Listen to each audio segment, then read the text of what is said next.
Welcome back, everyone.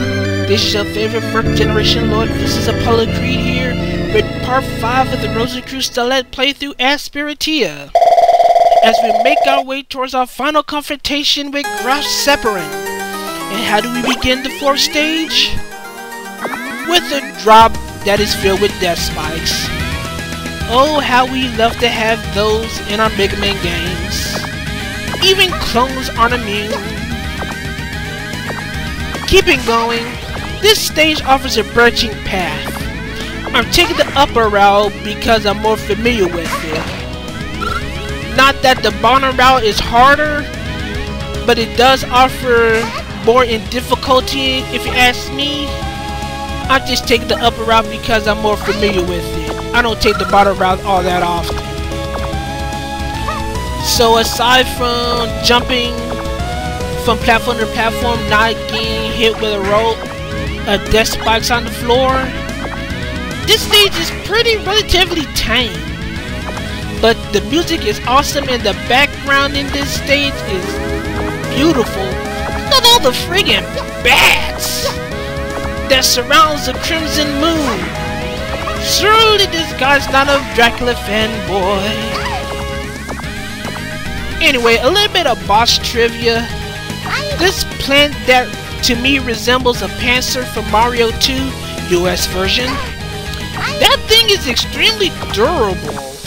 It takes 4 buster shots to destroy it.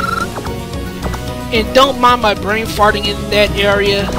I couldn't get my item 1 in the position that I wanted and took more hits than necessary. Anyway, that Bomberman section, I'm just showing you that it's there. I really don't do that area much, as at this point I really don't need the cross tank nor the 1-up. It really doesn't help that I also haven't managed to figure out the puzzle in that area also. So I really don't bother with it. I'm just showing everyone that, for those that haven't seen it, because I like to show off every section of the game, or as much of the stage as possible. Anyway, we're pretty much nearing the end of the stage. So at this point, I'll tell how Sepperin works. As you would expect from him being a Dracula clone, you should expect some attacks to resemble Castlevania's Dracula. But he also has attacks that resemble Flame Man and Heat Man from the Mega Man series. You'll see that in a few moments. To defeat him, you'll use Troy's weapon. And here's our Flame Man, and here's our Heat Man with the Bat Rush. You can get Sepperin into a perpetual loop like you would do Heat Man. I just happen to suck at it for some strange reason. I'll probably blame the fact that I really don't fight him all that much.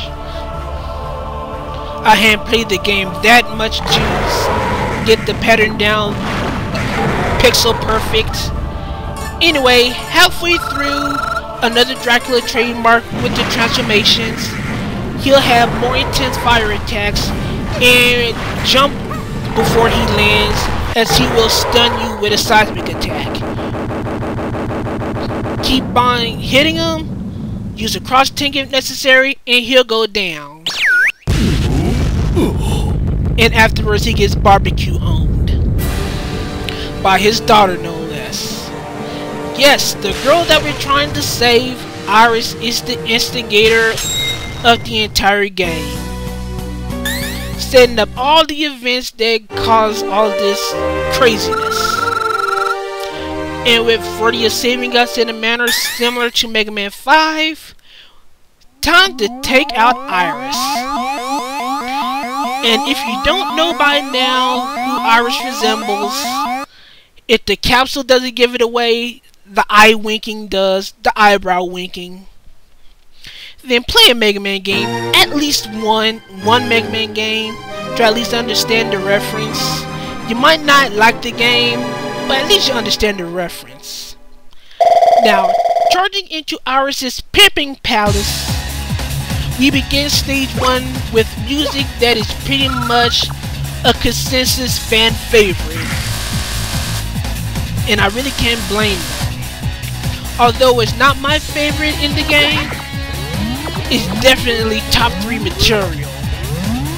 As for the stage as a whole, for the most part you're gonna be dealing with disappearing block platforms, alongside these particular machines that drop electrified orbs. And with this being surrounded by water, yep, as you would expect, if it hits water, you will get electrocuted. So aside that, the only danger is just memorizing where the pattern of the disappearing blocks. Especially in sessions like here when you only have one chance to get the cross tank. Otherwise you're gonna have to waste a couple of bombs to escape the area. This section you can pretty much cheese through and use the water that's above the ceiling to jump through, but don't get too cocky since there are electrified enemies that reside inside the water. You can get electrocuted and fall to your death. I should know. I've done that a few times in the past, so I decided to play it safe, especially since I'm working on a no death run here. More references to Mega Man aside, Mega Man 3 Wily Stage 2 to be precise. I'm just gonna blow this upcoming section. I'm gonna skip this section. It's not worth memorizing, and it's faster to use the item 1 equivalent to get by that section anyway. And the references just continue to pour out like a flood. Hello, Boss Spider! How you been today? Feeling bad after getting done by the Mega Man X series? Iris took you in? How nice! She's a nice lady. Yeah, right. Anyway, the Boss Spider is pretty much the exact same as its Mega Man X counterpart. It shoots spiders. It'll shoot more as its energy goes down. The only difference is the fact that in this stage you gotta dodge spears that it throws. You can pretty much just slide under those. Slide or jump over. So other than that, use your ice weapon and you're done. Stage 1 finished, and now we head to stage 2, where you'll know why this is my overall favorite stage in the entire game. Dramatic silence! Not only that, it also has my favorite theme in the entire game.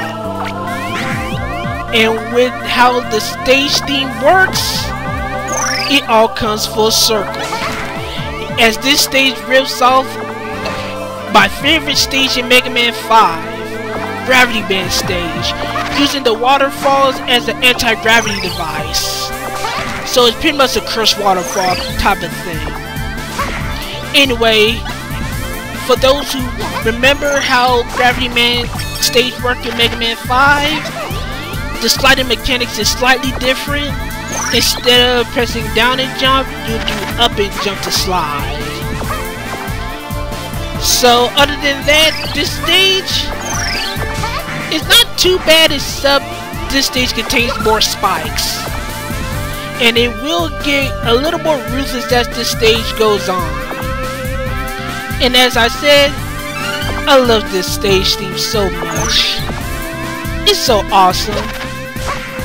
So forgive me if I sing this stage. I just cannot help it. It is really, really that good. I know people will not care at all, but I really do not care. Yeah, I know. Singing and doing commentary isn't a good mix to some, but I don't care. I love this theme, and it's my playthrough, so deal with it.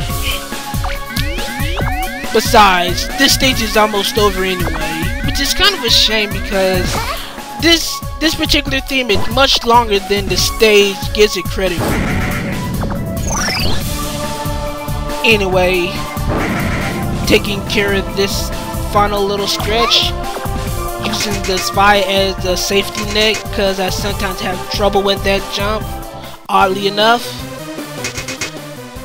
Now for the only thing that puts a damper in this stage. Yes, we're gonna have to deal with a yellow devil. It's called the deviled egg, but who are we trying to fool? This is the yellow devil.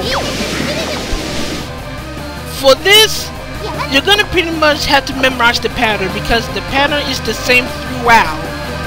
If you memorize the pattern of this boss, you pretty much get for an easier time.